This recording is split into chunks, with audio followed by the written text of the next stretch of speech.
Баршаңызға қайырлы күн қыздар, қалдарыңыз қалай? Сіздерге уәде еткен мына брошкалардың қазіргі таңда сұраныста болып жатқан, хит болып жатқан брошкалардың мастер-классын сіздерге көрсетпекпін. Қазір бұл мастер-класты бастамас бұрын сіздерге қандай материалдар керектігін айтамын. Содан кейін барып, осыларды қалайынан бояйтынымызды көрсететін болам. Ең соңында осыған біздің брошкаға арналған фурнитураларымызды жапсыратын боламыз. Ал ең бірінші алдымен осы заттармен танысып өтеге, ең алдымен осы основа ағашымыз керек. Осыны бояу үшін кәдімгі ДСП ағаштар, бұны арнайы лазермен кесетін жердегілерден кестіріп аласыздар. Әртүрлі размерде кесіп береді өздеріңіз қалаған. Содан кейін сіздерге әртүрлі размердегі кисточкалар керек болады. Қатты болғаны дұрыс, себебі бұл краскалар акриловый краска, андай гуаш сияқты краскалар емес. Содан кейін осындай ағаштар керек болады қыздар. Қараңыздар, бұл ағаштар кәдімгі қарапайым сушидің ағаштары ғой мендегі. Болмаса анандай ұзын ағаштар болады ғой, негізі мороженыйдың, сондайдың ағаштарын қолдансаңыздар болады. Содан кейін мінекей мынандай өшері біткен көлденеңнен 45 градус болады ғой, соған қиылған ағаш керек. Негізі анандай маникюрный ағаштар болады ғой, мына шеттерін түзеу үшін өшерлері осында қиылған болады ғой. Дәл сондай ағашты сіздер мына ненің сушидің ағашынан қиып алсаңыздар болады, бүйтіп 45 градусқа көлденеңнен кесіп жасаңыздар. Бұл просто сіздерге мына эпоксидный смоланы мынаның үстіне әдемі жаққанға мына удобный болады. Неге осылар керек болады.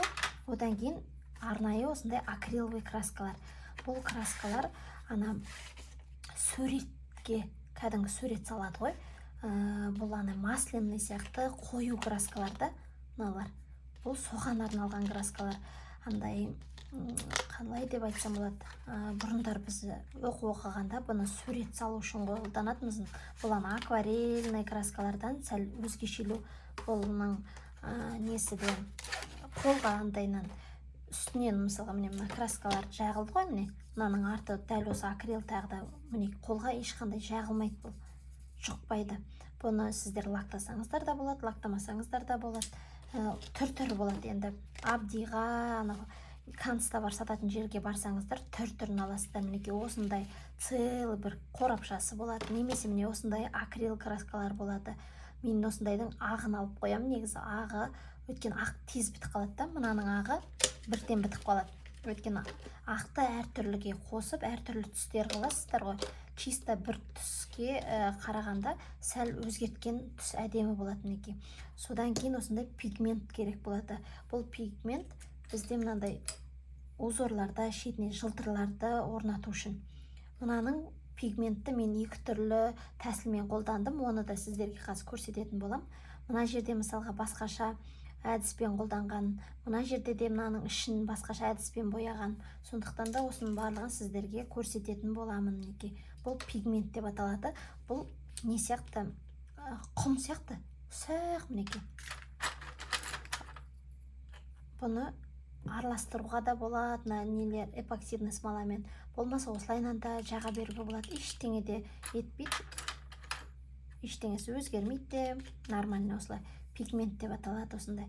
Содан кейін қараңыздар, менде бұл матаға арналған краска. Деколаныкі, мен бұны да қолданып көрдім. Себебі бұл енді чисто матаға деп қана нетеді ғой. Бірақ ештеңе де болмайды. Текстильға арналғанды да қолдана бересіздер. Бұны мен гимнастика купальнигін бояуға алған кезінде, соны осы жолы мен осы көк түсін алып, ақпен араластырып, міне осы түстерді шығардым осыдан. Ештеңе де неткен жоқ. Дәл осы акрил краска сияқты. Бұның да пайдасы өшім дейді.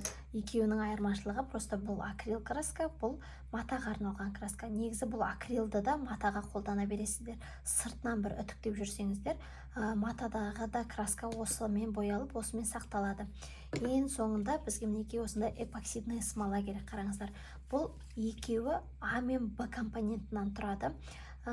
Получается, қараңыздар, асы негізгісі, бұл екінші, Б-сы бұл қоспасы. Сонда А мен Б-ның мінекей қоспасы сыртында өзі жазылып тұрған, А және Б деп. Адан мысалға сіздер 100 мл құйсаңыздар, Б компонентінен жартысын құясыздар, 50. Бұл жерде мен көп құймаймын, себебі көп керек емес. Бізге қазір мен сіздерге көрсетемін. Қайда мінекей, мынандай тоже сушидің ыдыстары бар ғой, осыған біраз ғана құйып алатын боламыз, себебі бұл қатып қалады, содан кейін уже керексіз болып қалады. Жылытып қайтадан қолдануға болады әрине, егер темір ыдысқа араластырсаңыздар. Так қатып қалса, көбі артық қалып қойса, уже қолдана алмай қаласыздар. Сондықтан да осындай ненің сушидің да осындай ыдыстары керек болады. Содан кейін сіздерге осындай палитра керек. Оны міндетті түрде менікі емес, суретке салатын емес, кәдімгі любой тақтайша болсын, бір керек емес тарелка болсын, в общем, бір осындай ыдыс керек болады сіздерге. Өйткені краскаларды бір-біріне қосып араластыру үшін.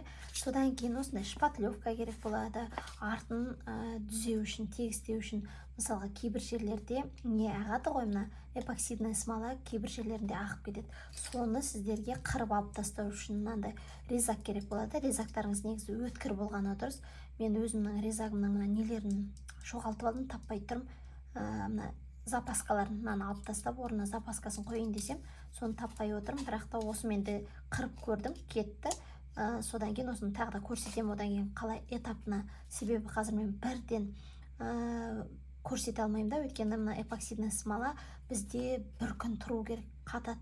Негізі 24 сағат қату керек, менде мынау 15 сағаттың ішінде өзімнің қатты. Ол қатқанша дейін ұстамайсыздар ғой. Содан кейін сіздерге қандай да бір зажигалка керек. Мен бұны тоже эпоксидная смоламен жұмыс жасағанда сатып алғанмын. Мінекей от шығаратын, болмаса кәдімгі зажигалканы алсаңыздар да болады. Үстінен ғана ана пузырьктарды шығару үшін ғана керек болады. Мына оттық, сол осының барлығын дайындап алсаңыздар, нақты осылар ғана керек. Қарап алыңыздар, осындай нелер, булавкалар түйреуіштің артына қолданатындар керек. Мен бүгін мына екі жүрекшені де, мына жүрекше сияқты бояғым келіп отыр. Бұған мен сырға жасағым келіп отыр.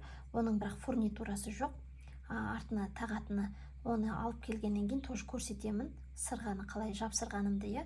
Одан кейін мынаны жапсыруға арналған негізі кәдімгі E700, B700 деген клейлар бар ғой, сомен де жапсырсаңыздар болады, омен де жақсы қатады.